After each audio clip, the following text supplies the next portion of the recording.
The dense fog rising off the lonely land of nowhere at Butner, North Carolina Federal Prison. As I came off a 14-hour plane and bus ride from Coleman Penitentiary in Florida, it was my third federal prison in 3 different states, as I would end up going to 7 different federal joints in 7 different states. But Butner would end up being a Harvard University teaching and an economic degree unbeknownst to me.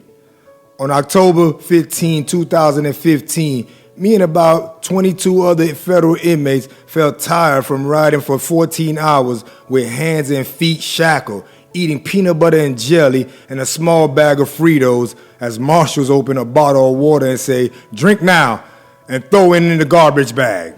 But Butner, North Carolina is where federal inmates called a resort. Many masterminds were sent to Butner to be monitored in highly security communication to the streets. Correction officers at Butner felt the masterminds of many of its inmates and kept their $50,000 a year mind sense at bay to men like Nicky Scarfo, Carmine the Snake Persico, R. Kelly, who's there today. My name is Ali Zoe Adam, as the feds would call me, a charge of Kingpin Statute 848, the leader of Zoe Pound, and money laundering over $79 million, and now I found myself telling correction officers, please, after every sentence, to keep them at bay.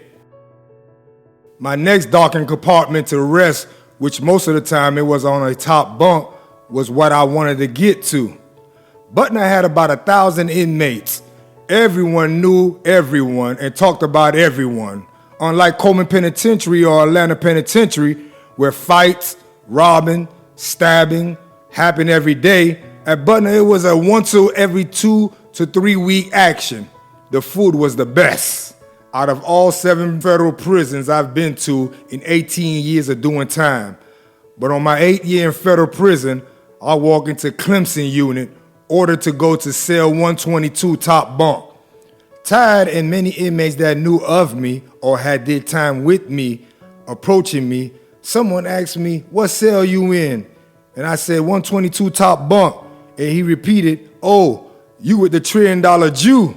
And I just looked at him saying, "Why they put me with a white man?" Another said, "We can get you moved after about 1 or 2 weeks." The old white man said, "Oh, you're my new cellmate." I said, "Yeah." And he said, "Get yourself together," and walked right out. I said to myself, I know that face from somewhere, and dropped all my gifts while the traffic of guys followed me, dropping gifts in the cell. The old white man came back as I was fixing my bed, ready to call it a night. And I looked at him saying, "Mr. Bernie Madoff." And he repeated, "Just call me Bernie." And I thought and said, "They really put you in federal prison?" And he said, "Been down 7 years, now sounding like a convict." I looked around the cell and saw 3 pictures and said, "That's the lipstick building." And he said, "Yeah, you're the second person to know that building name, that I must be well skilled." As sleepy that I thought I was lingering to the mind of a $65 billion man that invited awareness like a shot of Cuban coffee. I asked Bernie Madoff, "What you do all day?" And he said, "Read books and watch American Greed and the news all day, that he won't be in my way in the cell, not to worry." I said, "There's an hour documentary on me on American Greed. I watched all reruns and it's my favorite show." I explained to him my accountant was a pastor and a firefighter, and he initially arranged all the events in the American Greed documentary on me. And we laughed for hours, criticizing the host of false observers and theories. Bernie Madoff had become a broad economic professor to me. I never moved out the cell for over 2 years and 4 months, and always told him I'm going to write a book on our moment. But he guided me to write a book on my country, Haiti. And I did, called Haiti Meets Jews, that's currently on Amazon. But how to look at the stock market, currency exchange, and hedge fund performance was the business daily talk. And I wouldn't shut him up. Bernie Madoff's financially federal prison stint was bankrupt, moneyless, and needful. In my past illegal life, I was groomed to prep for days in prison. We ate something on me most night, and I lived in prison with a chef, a maid, a laundryman, And the mysterious questions came out of me the whole 2 years and 4 months we were together. I feel Bernie Madoff was happy that he had came.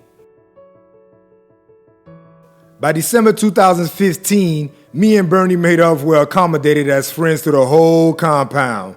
Bernie drunk Diet Coke like it was water. Never ever put on shorts to walk out of Clemson unit. Reading the World Economics got him high, and me also. I at times would say, I know what you're saying, Bernie. I had 2 Dairy Queens, Subway, a Coin Laundry Plaza, a club, 42 homes, over 74 cars, and felt small, unlike screaming that to 97% of other inmates who would phase off me. Though the other 2 pictures Bernie Madoff had on his wall were Ruth Madoff and another, his 2 sons, Mark and Andrew. Quietness at times lasted 5 to 6 hours, and on weekend visit he shrugged hissy noise, bad, or also at anyone rumored to be locked up for pedophile or rape. He never gave them 5 seconds. Them hissy noise came up out of him, and it could be worse than vulgar curse words.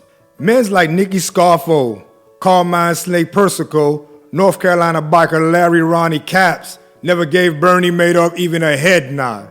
They would tell me he's a crook. The motherfucker can't teach stock straight. At times they just yell out when they close to him, Harry the Greek. Marco Polos can't be robbed. The real Greek number guy. Greek Marco Polos ain't finished with you. Or just said, you with the Wizard of Hell, huh, Zoe? Inmates who love baseball asked Bernie about the New York Mets in and out, which was the best angle to approach him on. Steven Spielberg movies was another, or his yachts, art, ski vacations. I asked Bernie how he had time to return so many portfolios to all those investors and do it all himself. He went on a long theory that Diana B. Henriquez in her book, The Wizard of Lies, went into his feeder fund and false annuities, and he kept calling his Ponzi scheme interest of interest was his economic banking aspect. He claimed he knew by 2004 that his interest on interest were going to cause a loudmouth, inaccurate adjectives that Harry Marco Polos had put 5 claims since 2000 on him, but the SEC understood his steadfast theater of interest on interest. Nevertheless, Maxine Waters and Barbara Lee were his problem, where he lost a lobbying war with Fannie Mae and Fannie Mac and chief operator Daniel Mudd, because mortgage lenders were targeting borrowers who would have trouble qualifying mortgage if their financial position were adequately disclosed, and that his lenders would amass his mandatory long-term interest on interest and enforce their money to go elsewhere. When his theory kept going on, as until Hong Kong and Singapore started a Pinnacle Notes, High Notes, and mini bonds, that he went to his brother Peter, who ran his chief compliance officer for Madoff Security, that a storm was headed their way, bigger than the Asian financial crisis they had survived. Showing Peter Madoff information that showed a 4.0 beacon score, just got a loan for $250,000, that Goldman Sachs had backed over 16,000 homes with 4.0 beacon scores, and that the Fannie Mae and Fannie Mac would be the death of him. The theory of why Fairfield Greenwich investor Walter Noe, Jeffrey Pickhour, Mohammed Security Corporation backdoored the push to help the Fannie Mae and Fannie Mac to get pushed through was a way to corner him out of his interest on interest and not wire over $38 billion. And I seen him blow the whistle trying to help investigators through the Clawback law, but he said they think I want to be a net winner. He would go to visit in federal prison to go help investigators with the Clawback law to try to help the SEC target many potential people that was creating scams within his Ponzi scheme to try to benefit. But overall, he would say to me, they keep thinking I'm trying to make a net profit and I'm looking at what I'm trying to say at hand. Bernie was going back and forth to the hospital within prison, and he always had a lot of different health complications. But at the same time, he would be in the law library, always trying to work on something to see if he can get out of federal prison. and prayed then that President Trump pardon him on his compassionate release motion. Bernie Madoff loved politics and inspired me to write 2 books on Amazon called The Hip Hop Black Republican Party by me, Ali Zoe Adam. His disbelief that President Barack Obama would even use the phrase too big to fail made him make hissy noise back to back. And he thought, why not let all the banks fail? Saying they're cooking the books on the President Obama. That's a Ponzi scheme. I would laugh saying Obama gave Iran $1.9 billion cash. Why he didn't lose $1.9 billion at Jay-Z concert or the Puerto Rican parade? He laughed, we laughed at the trickle-up economics. He always said, I grew up in Queens, New York. It was Tetris in the 50s and the 60s. I would laugh saying, oh yeah? Bernie Madoff would go deeply into the troubled asset release program. He couldn't believe. He knew the CEOs and all big names in Morgan Stanley, Wells Fargo, Bank of America, Citigroup, Lehman Brothers, Ford, AIG Insurance Company.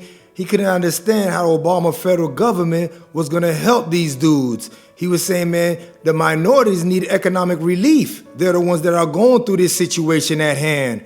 Saying that they're cooking the books on President Obama. Obama gave a $245 billion interest on interest, and nobody checks the update. That's a Ponzi scheme.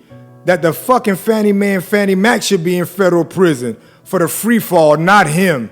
Sad to say, Bernie Madoff, Nicky Scarfo, Carmine the Snake Plexico, they all died in prison, man, at Butner in they sleep.